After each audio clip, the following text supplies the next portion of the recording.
1987 Constitution was drafted by a commission appointed by President Corazon Aquino. It was a 48-member commission representing different sectors of society, primarily former parliamentarians, jurists, and members of various sectoral groups, business sector, academia, civil society, labor, farmers. And in the Constitution, there were actually two blocks. One was the more conservative bloc, of course, consisting of the lawyers and jurists, and a group representing the progressive sector, to which I belong. Now, the Constitution was drafted after 14 years of martial law, where there was considerable repression of civil liberties and human rights. And so, understandably, the focus was primarily on human rights and social justice. The focus was on giving preferential options to the marginalized sectors, farmers, fisherfolk, the urban poor, and of course the centerpiece was agrarian reform. It was also, there was emphasis on local government and decentralization, and right after the Constitution was ratified, a code, local government code was enacted. And this is why in the current effort, or rather initiatives to amend the Constitution, the recommendation was a shift from presidential to parliamentary federal form of government. Federal form because of right now, the active participation of local government, because of the local government code.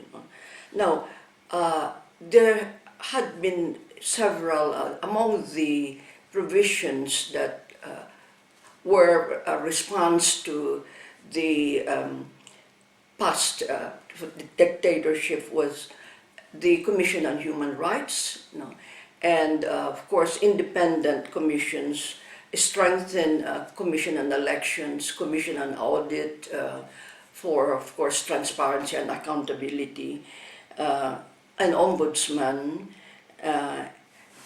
and a judicial committee that would recommend judges and justices. It opened up, another progressive provision was the opening up of a multi-party system. So from the two-party system, we now have a multi-party system where members of the lower house, not 20% of the members are from different sectors of society. Now, the economic provisions was a response to the desire of nationalistic aspirations of the Filipinos, so that in giving preferential options to Filipino citizens, there is a 60-40% provision on ownership of capital in favor of Filipino citizens. So here, private corporations may hold alienable lands only by lease and not to exceed 1,000 hectares and not exceeding 25 years and renewable for not more than, again, 25 years. And 100% ownership of media by Filipino citizens, and 75% ownership of advertising enterprises. Now, the goals, of course, of economic provisions were equitable distribution of economic opportunities and wealth, and to be pursued through industrialization and full employment based on sound agricultural development and agrarian reform. Filipino enterprises are protected against unfair foreign competition and trade practices. Corporations and cooperatives there is a provision on cooperatives, but they are also encouraged to broaden the base of ownership. The state owns lands of public domains, waters and mineral resources, forest and natural resources, and their utilization, of course, will be under state control. However, this may be very well. Good feature of a constitution must be that it must be secular and it must provide freedoms, and there must be less state control. No? Although there is state control of natural resources, however, the Constitution provides considerable freedom of the press, freedom of religion, and other freedoms. So it is secular in the sense that there's separation of church and state. In terms of the Constitution had very progressive provisions on terms of participation of civil society, and here I think this is the civil society.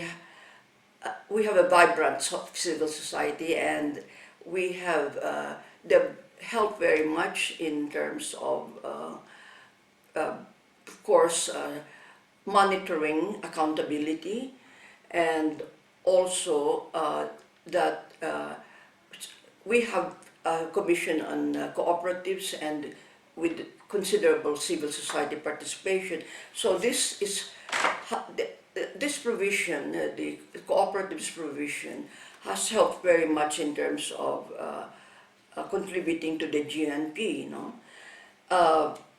One provision is the antitrust laws through the prohibition of monopolies. So in terms of media monopolies, no one can own more than one enterprise, a national enterprise. Say if you have a TV station, national TV station, you cannot own another one, and you can own, however, a radio station as long as it's based in the region. So this has, of course, I think this has this helped in terms of democratizing opportunities. Although, however, one problem I think now, in terms of as we reflect on the proposal to amend the Constitution by changing from presidential to parliamentary, the one reason is that it is to avoid gridlocks, and that is why this proposal has come through. The proposal for charter change has been proposed during the past two presidencies, but it did not pass because of suspicion by the people that the presidents may want to run for re-election, so it did not pass. But right now, since the president has expressed that he will not run and he cannot run anyway because his term is only for 6 years. So the only way a president can run is to amend the Constitution.